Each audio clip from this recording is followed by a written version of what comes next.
मेरा नाम यमन है। मेरा ताल्लुक सरगोदा से है। हम 5 बहन भाई हैं और मेरा नंबर सबसे आखिर पर है। मेरे अब्बा रिटायर्ड आर्मी चीफ जनरल थे।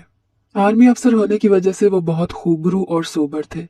चाल चलन में ठाठ और अकड़ उनकी शख्सियत का खासा थी। अम्मा भी आर्मी ऑफिसर की बीवी थी, तभी उनका पहनना ओढ़ना सबसे मुनफरिद था। अम्मा शक्लो सूरत की भी बहुत खूबसूरत थी। अब्बा और अम्मा की जोड़ी भी बहुत प्यारी थी। अल्लाह ने मेरे बहन भाइयों की सूरत में सब बच्चे बहुत खूबसूरत दिए थे। भाई दोनों अब्बा पर थे और बहनें अम्मा पर। जब मैं पैदा हुई तो मेरा रंग सांवला था। नैन नक्श भी भद्दे थे। किसी को यकीन नहीं होता था कि मैं भी अम्मा की ही औलाद हूँ। बचपन में भी जब अम्मा अब्बा कहीं जाते तो मुझे हमेशा मेरी दादी के पास छोड़ जाया करते थे। दादी मुझसे बहुत प्यार किया करती थी। अक्सर मैं उनसे रो कर कहती कि मुझे भी बाहर जाना है सबके साथ। मैं बदसूरत हूँ इसीलिए कोई मुझे बाहर नहीं लेकर जाता। मैं काली हूँ इसीलिए अम्मा अब्बा की इज्जत पर फर्क पड़ता है। मेरी दादी हमेशा मुझे हौसला देने के लिए कहा करती थी कि काले अल्लाह के प्यारे होते हैं। काली रंगत में तो बहुत कशिश होती है। तुम भी बहुत खूबसूरत हो। तुम्हारा रंग सांवला है तो क्या हुआ। लेकिन मुझे दुनिया वालों ने बताया था कि मैं बदसूरत ही हूँ, जिस पर मुझे आंखें बंद करके यकीन भी हो गया था। मैं बहन भाइयों में सबसे बदसूरत थी। सब रिश्तेदार अम्मा से कहते तेरी छोटी बेटी के नसीब खराब है। बचपन में मुझे कभी ये बात समझ नहीं आई थी कि बदसूरती से किस्मत का क्या लेना देना। लेकिन वक्त के रहते मुझे हालात ने हर बात का मतलब समझा दिया था कि बदसूरती का बदकिस्मती से बहुत गहरा ताल्लुक है। स्कूल जाती थी तो बहन भाई अपने साथ लेके जाना मुनासिब नहीं समझते थे। इसीलिए अम्मा अब्बा ने मुझे एक अलग स्कूल में दाखिला दिलवा दिया। वहां पर भी जब सब मुझ पर हंसते तो मैं घर आकर रोती। अब्बा ने रोज रोज के तमाशों से बचते हुए मुझे एक सरकारी स्कूल में डाल दिया। वहां सब मेरे जैसे ही बच्चे थे, क्योंकि वहां सब गरीब गुरबा घरानों से आए हुए बच्चे थे, जिनके यूनिफॉर्म गंदे मैले और उड़े हुए रंगों के थे। चूंकि मैं गाड़ी में ड्राइवर के साथ जाया करती थी, तभी सब लड़कियां हैरान होकर मुझे देखा करती थी। पहले दिन तो सब मुझे ऐसे घूर कर देख रही थी जैसे मैंने उनसे गुर्दे उधार मांग लिए हों। एक रोज मेरी हैरत की इंतहा न रही जब एक लड़की आकर मेरा हाथ चूमने लगी। क्योंकि मैं बहुत अमीर घराने से थी तभी वो ऐसा कर रही थी। मुझे हैरत का झटका लगा। मैंने झट से अपना हाथ खींच लिया। मेरे पास जितने पैसे होते मैं उसमें से आधे अपनी सहेलियों में बांट देती। वहां मेरी एक बहुत गहरी दोस्त बनी थी, जिसकी रंगत मेरी जितनी काली तो ना थी, लेकिन वो दिल की बहुत खूबसूरत थी। हमेशा मेरे साथ रहती, मुझे हंसाती। जिस दिन मैं दुखी होती तो वो मुझे हिम्मत और हौसला देती। लेकिन अब भी मुश्किल वक्त कटा नहीं था, बल्कि मजीद बढ़ गया था। मेरा एक सहारा मेरी दादी इस दुनिया से रुखसत हो गई थी। घर से बाहर तो निम्रा मेरी सहेली थी जो मेरे साथ रहती थी, लेकिन घर के अंदर मैं बिल्कुल तन्हा हो गई थी। अक्सर मेरे कजन्स आते तो सब एक साथ खेलते थे, लेकिन मुझे कोई भी खिलाना पसंद नहीं करता था।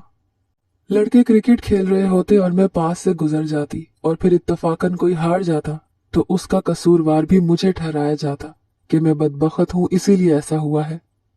वक्त गुजरता गया और हम बड़ी हो गई। मेरे सबसे बड़े भाई की शादी हुई तो मेरे सब रिश्तेदार घर में जमा थे, क्योंकि मेरे भाई भी अब्बा की तरह आर्मी ऑफिसर थे। इसीलिए भाई ने पसंद की शादी की थी। मेरी भाभी भी आर्मी ऑफिसर थी। मेरी भाभी बहुत खूबसूरत थी। दोनों बहुत खुश रहते थे। मैं भी बहुत खुश थी, क्योंकि मैं जैसा भाभी को समझती थी वैसा कुछ नहीं हुआ था। भाभी ने मुझे एक बार भी बदसूरती का ताना नहीं दिया था। अल्लाह ने मेरे भाई के घर अपनी रहमत बरसा दी। हर तरफ खुशियां ही खुशियां थी। लेकिन अब सबको एक बात की फिक्र सताए जाने लगी कि कहीं बच्चा मेरे जैसा पैदा ना हो जाए। तभी मेरे भाई ने मुझे सख्ती से मना कर दिया कि जहां भी भाभी हुआ करे वहां मेरा जाना मना है। मुझे दुख इस बात का ना था कि मुझे भाई ने टोका है।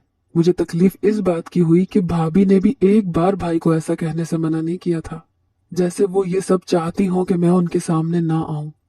मेरी बदकिस्मती अरूज पर थी शायद, जो भाई के घर औलाद होने से पहले ही मर गई, और उसका इल्जाम भी मुझ पर लगा दिया गया कि मेरी बदकिस्मती मेरे भतीजे को खा गई।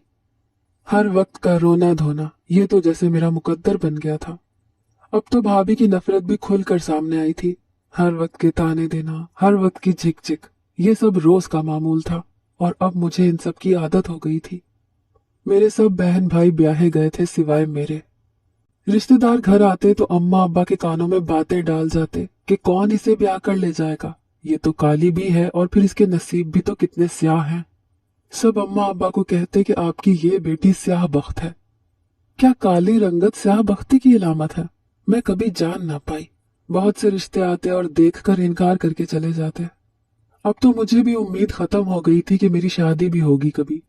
इसी इस्ना में एक रिश्ता आया और हैरत की बात यह थी कि रिश्ते से हाँ भी हो गई थी। हम सब बहुत हैरान थे। लड़का भी पढ़ा लिखा था, खूबसूरत नौजवान था।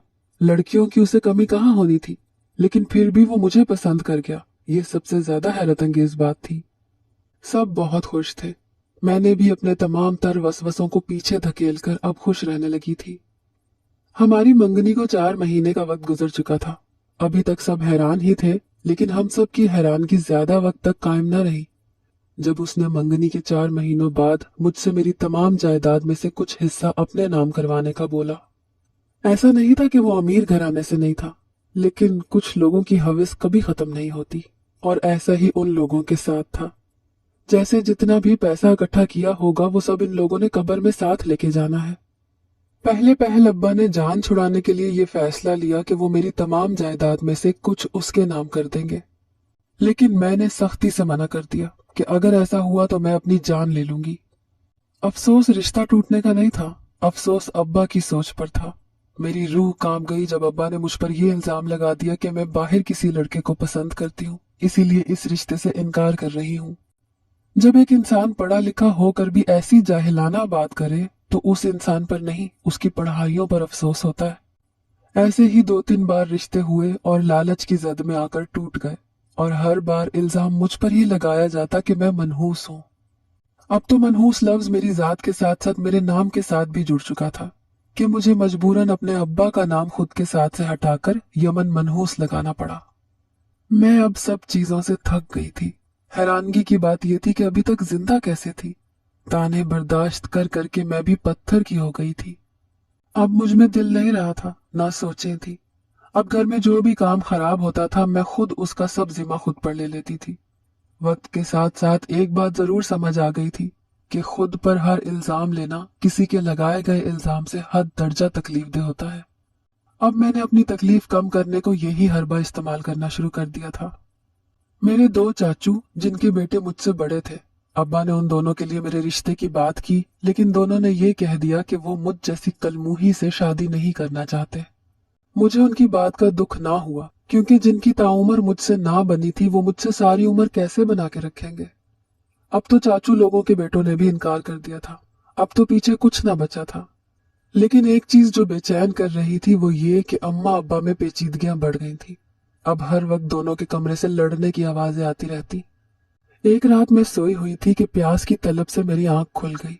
कमरे में जग में पानी नहीं था। पानी भरने की नीयत से जैसे ही मैं उठकर किचन में गई, वहां से पानी भरा और वापस कमरे में आ रही थी कि अम्मा अब्बा के कमरे से लड़ने की आवाजें आ रही थी। मैंने परेशान होते टीवी लाउंज में लगी घड़ी की तरफ देखा तो वहां रात के 2:30 बज रहे थे। मैं अफसोस से सर हिलाती कमरे की तरफ जाने लगी कि मुझे मेरे नाम की आवाज सुनाई दी। मैंने तजस्सुस के मारे जैसे ही अपने अब्बा के कमरे के दरवाजे से कान लगाया तो मेरी रूह कांप गई। अंदर अब्बा अम्मा से कह रहे थे कि अपनी बदबख्त मनहूस बेटी के लिए तुम अपने बहन भाइयों के बेटों के लिए क्यों नहीं कहती। आगे से अम्मा का जवाब सुनकर मेरा दिल कांप गया जब उन्होंने कहा कि मेरे भाई के बच्चे कौन से लावारिस हैं जो मैं उनकी जिंदगी बर्बाद कर दूं। दिल जैसे किरची किरची हो गया था, आंखों से आंसू बह रहे थे। मेरा दिल जैसे बंद होने को था कि मेरे सगे माँ बाप मुझसे किस कदर नफरत करते हैं कि उनको अपने बहन भाइयों के बच्चे मुझसे ज्यादा अजीज हैं, ना कि मैं। मुझे बहुत हैरानगी हुई ये सब सुनकर कि कौन वालदैन अपनी औलाद को दूसरों से कमतर समझते हैं। कई दिन आधी रात को बहुत बहस होती रही। इस सब के बाद मैं दिल बर्दाश्ता हो गई और 2 बार मरने की कोशिश भी की। ये खबर आग की तरह पूरे खानदान में फैल गई थी। कुछ ने हौसला दिया और कुछ ने बुरा भला कहा। मेरी 2 खाला थी, एक बड़ी खाला जिनके 2 बेटे और दोनों सबसे बड़े थे, इसीलिए पूरे खानदान में सबसे पहले उनकी शादी हुई थी। मेरी छोटी खाला का एक ही बेटा था जो बैरूनी मुल्क से डॉक्टरी करके आया था और ऊपर से शक्लो सूरत में भी कम नहीं था। अकड़ गरूर उसका खासा थी। खानदान में किसी को मुंह तक नहीं लगाता था। खानदान की बहुत सी लड़कियां उसके साथ शादी की उम्मीद में थी। उन सब में मैं कहीं भी नहीं थी। ना मुझे कभी ऐसी सोच आई थी, क्योंकि मैं हकीकत में रहने वाली लड़की थी। या ये कहना बेहतर होगा कि मेरे सारे खानदान ने मुझे हकीकी जिंदगी में रहना सिखाया था। एक तरफ पूरे खानदान की बहुत सी कुंवारी लड़कियां थी और एक तरफ मैं, लेकिन खाला ने उन सबको छोड़कर मेरा रिश्ता मांग लिया। मेरा तो जैसे रिश्तों पर से भरोसा उठ गया हुआ था। मुझे यकीन न आया कि क्यों मेरी खाला ने मेरा रिश्ता मांगा। मेरे और तमाम खानदान के मुताबिक खाला के बेटे के लिए कोई बहुत पढ़ी लिखी हुस्न की मलका होनी चाहिए थी, और कहाँ मैं कलमुही उसके नसीब में लिखी जा रही थी। मुझे तो हैरत अपने नसीब से ज्यादा उसके नसीब पर हुई थी। हमने कभी एक दूसरे से बात तक न की थी, फिर कैसे खाला को मैं पसंद आ गई। पहले पहल तो मुझे शक सा हुआ, जैसे मुझसे कुछ छुपाया जा रहा है, लेकिन खाला की सच्ची मोहब्बत को देखकर मेरे तमाम तर शक व शुबे खत्म हो गए। फिर वो दिन भी आ गया जब मेरा निकाह होना था। मेरी खाला के बेटे से शादी हो गई और यूं मेरे नसीब भी खुल गए। लोग अपनी पहले दिन की बीवी को इज्जत के साथ घर लेके जाते हैं, मगर मेरी किस्मत वाकई सबसे अलग थलग थी। सुहाग रात पर शौहर ने मुझे गाड़ी में बिठाया और सुनसान इलाके में बने एक अस्पताल में ले गया। अलग अलग रास्ते देखकर मैं बहुत हैरान हुई, क्योंकि मुझे खाला के घर का कुछ कुछ अंदाजा था, लेकिन सुनसान सड़कों पर चलती गाड़ी ने एक बार मेरी रूह खींच ली। लेकिन जब गाड़ी अस्पताल के सामने रुकी तो मैं हैरान रह गई थी। मेरी हैरत अभी कम ना हुई थी कि शौहर ने मुझे गाड़ी से उतारा और मुझे लिए अस्पताल के अंदर दाखिल हो गए। चलते हुए कई वार्ड रास्ते में आए। सब लोग मुझे हैरत से देख रहे थे, लेकिन मेरे शौहर को किसी की परवाह नहीं थी। वो बस मेरा हाथ थामे मुझे लिए चले जा रहे थे। एकदम एक वार्ड के आगे रुके तो मेरी रुकी सांस बहाल हुई। मैंने हैरत से अपने शौहर की तरफ देखा। उनका चेहरा संजीदगी लिए हुए था। मेरे शौहर ने वार्ड का दरवाजा खोला तो मेरी जान निकल गई, जब मैंने वहां बहुत से ऐसे मरीज देखे जो बहुत बुरी तरह से जले हुए थे। सबके जिस्म पर पट्टियां बंधी हुई थी, किसी के हाथ पर तो किसी के चेहरे पर, किसी की टांग पर तो किसी के बाजू पर। कोई भी शख्स मुकम्मल तौर पर ठीक नहीं था। मेरा वजूद बुरी तरह से कांपने लगा। अगर मेरे शौहर का सहारा मुझे ना मिलता तो यकीनन मैं अब तक जमीन बोस हो चुकी होती। मैंने खौफ के जेर असर अपने शौहर की तरफ देखा, जिसकी आंखें लाल अंगारा हो रही थीं। उसने भी मेरी तरफ एक नजर देखा तो मेरी आंखें छलक गईं। उसने मुझे बताया कि ये सब अपने घर बार से तंग आकर खुदकुशी करने की कोशिश कर चुकी हैं। हैरत की बात यह थी कि वहां तमाम औरतें ही थीं। अलग अलग उम्र की औरतें अपने जले हुए वजूद लिए लेटी हुई थीं। मेरा सांस सूख गया जब मेरे शौहर ने मुझे एक बच्ची दिखाई, जिसकी उम्र तकरीबन 12 से 14 साल होगी, और उसने खुदकुशी इसलिए करने की कोशिश की क्योंकि वो लोग बहुत गरीब थे। उनके घर खाने को कुछ न था, और ये घर की बड़ी बेटी थी। अम्मा ने कमाने पर जोर डाला। नौकरी ना मिलने पर जब खाली हाथ घर गई तो अम्मा और बहन भाइयों के मायूस कुन चेहरे देखकर उसको कुछ न सूझा तो उसने खुदकुशी का रास्ता अपनाया।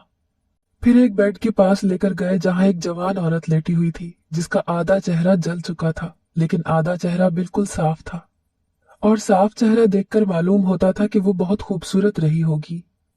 लेकिन मुझे हैरानगी इस बात पर हुई कि ऐसी क्या वजह थी जो उसको खुदकुशी करने की कोशिश करनी पड़ी। मेरे शौहर ने बताया कि ये वो लड़की है जिसने अपनी पसंद से शादी कर ली, क्योंकि ये बहुत खूबसूरत थी, इसीलिए इसके चचाजाद ने इसका जीना हराम कर दिया था। तंग आकर थक हार कर इसे ये कदम उठाना पड़ा, लेकिन खुशकिस्मती से बच गई। मुझे बहुत अफसोस हुआ उसकी कहानी सुनकर। एक और बिस्तर पर एक उधेड़ उम्र की औरत लेटी हुई थी। उसके चेहरे के अलावा पूरा वजूद जला हुआ था।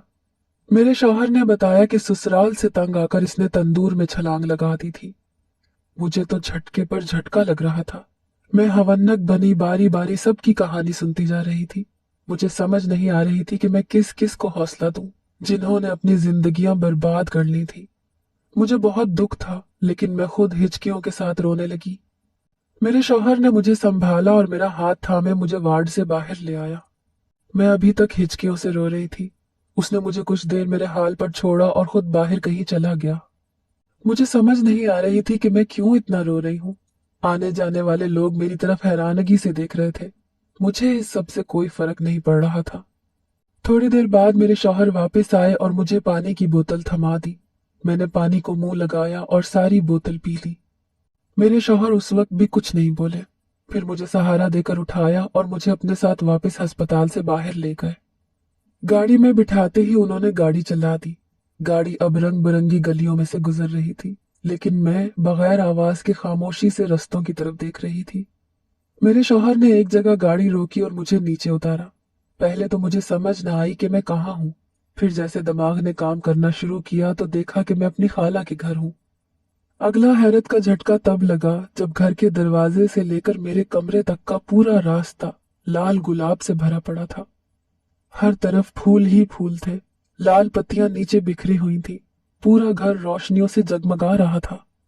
मैंने हैरानगी से अपने शौहर की तरफ देखा।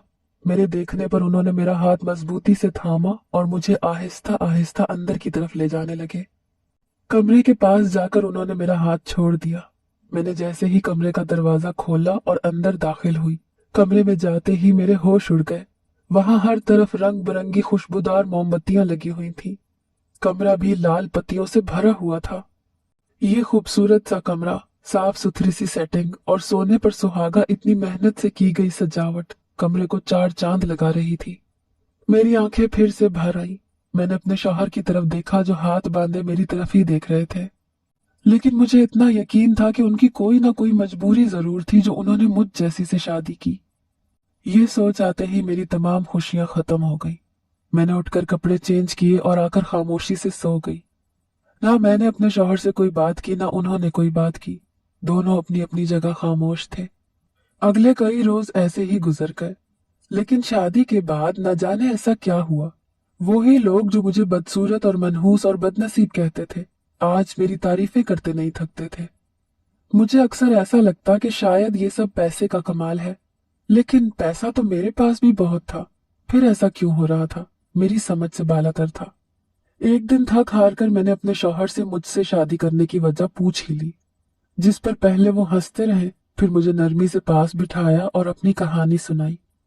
मेरे रोंगटे खड़े हो गए जब मेरे शौहर ने मुझे बताया कि मेरे शौहर को बाहर के मुल्क पता चला था कि मैंने खुदकुशी करने की कोशिश की है, वो भी 2 बार। मेरे शौहर ने जब खाला से वजह पूछी तो उन्होंने वजह बता दी, जिस पर मेरे शौहर को धचका लगा कि आज के दौर में ऐसे कौन करता है। मेरे शौहर ने खाला से कहकर मेरी एक तस्वीर मंगवाई, जो खाला ने काफी जिद लगाने के बाद मेरे शौहर को एक तस्वीर सेंड कर दी। मेरे शौहर ने काफी दिन गुजरने के बाद मेरी खाला को दोबारा कॉल की और उनको बताया कि वो पाकिस्तान वापस आ रहे हैं। खाला पहले तो हैरान हुई, क्योंकि मेरे शौहर का कहना था कि अब वो कभी भी वापस पाकिस्तान नहीं आएंगे। आते ही मेरे शौहर ने कुछ दिन गुजरने के बाद मेरी खाला को अफरा तफरी डाल दी कि वो मेरे घर रिश्ता लेकर आए। खाला को ये बात बहुत नागवार गुजरी और खाला ने बोला कि इससे अच्छा था कि मेरा शौहर बाहर किसी गोरी मेम के साथ शादी कर लेता। मेरे शौहर को काफी हैरानगी हुई कि मैं उनकी सगी भांजी होते हुए ऐसे कह रही हैं वो। लेकिन उससे अगली बात पर मेरे शौहर के जो रोंगटे खड़े हुए, मेरे उससे ज्यादा रोंगटे खड़े हो गए जब मेरे शौहर ने मुझे बताया कि मैं उनकी सगी खाला की बेटी नहीं हूँ और ना बाबा मेरे सगे बाबा हैं। अब मुझे सब बातें समझ आने लगी थी। मेरे साथ गुजरा वक्त मेरी आंखों के सामने एक बार लहरा गया। मैं अगले रोज ही अपने बाबा के पास गई और उनसे सब सच पूछा, जिस पर उन्होंने बताया कि मैं उनकी बहन की बेटी हूँ और अब्बा रिश्ते में मेरे मामू लगते थे।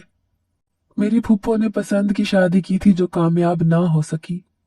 मेरे आने से पहले ही मेरी सगी माँ घर से वापस आ गई थी और जैसे ही मैं दुनिया में आई तो मेरे अब्बा ने मेरी अम्मा को तलाक दे दी। मेरी सगी माँ ये गम बर्दाश्त न कर सकी और खालिक हकीकी से जा मिली। बाप का साया पहले ही नहीं था, तभी मामू ने मुझे अडॉप्ट कर लिया और मुझे ऐसे रखा जैसे मैं कोई महारानी हूँ। लेकिन जैसे ही मैं बड़ी होती गई और मुझे असलियत का पता चलता गया, तो मैं अपने ख्याल ख्याल छोड़कर बहुत बुरे तरीके से हकीकत में पिटती गई थी। मेरे शौहर ने मुझसे जिस तरीके से इजहार मोहब्बत किया, मैं हैरान रह गई थी। मेरे शौहर ने मुझे बताया कि पूरा 1 हफ्ता गुजारने के बाद उनको इस बात का एहसास हुआ कि वो मेरे बगैर नहीं रह सकते, तभी मुझसे शादी की। अक्सर औकात वक्त और हालात इंसान को बहुत अजीब बना देते हैं। लोगों की बातें इंसान को अंदर ही अंदर खत्म कर देती हैं। वक्त पर आपको बेहतरीन सहारा ना मिले तो इंसान खत्म भी हो सकता है। मैंने अपने शौहर की इतनी मोहब्बत पर उनकी बात मानते हुए डॉक्टरी पढ़ी और आज मैं उनके साथ अस्पताल में काम कर रही हूँ। मैं भी उनमें से थी जो वक्त के धारे पर ढह जाते हैं, लेकिन मेरे शौहर ने मेरा पूरा साथ दिया। यही वजह है कि मैं अपना हर गम भूलने लगी थी। हम सफर खूबसूरत नहीं बल्कि एहसासमंद होना चाहिए, जो हमें एक अलग दुनिया में ले जाए जहां बस सुकून ही सुकून हो। आज कभी अपना गुजरा हुआ वक्त याद करती हूँ तो दर्द से पूरे जिस्म में लहरें उठती हैं। लेकिन फिर जब सोचती हूँ कि जिन्होंने मेरे साथ जुल्म किया वो मेरे सगे माँ बाप नहीं हैं, तो मुझे एकदम हौसला होता है। फिर मेरे शौहर ने हर हालत में मेरा साथ दिया था, मेरा हाथ कभी मुश्किल के वक्त में नहीं छोड़ा था। मैंने भी ताउम्र के लिए खुद से अहद कर लिया था कि मैं भी कभी अपने शौहर का हाथ नहीं छोड़ूंगी। हम दोनों के इस सलूक से आज मैं हंसी खुशी अपनी जिंदगी गुजार रही हूँ। बुरा वक्त जिंदगी का हिस्सा है जो एक ना एक दिन गुजर ही जाना होता है, इसीलिए हौसले के साथ अपना हर वक्त गुजारना चाहिए।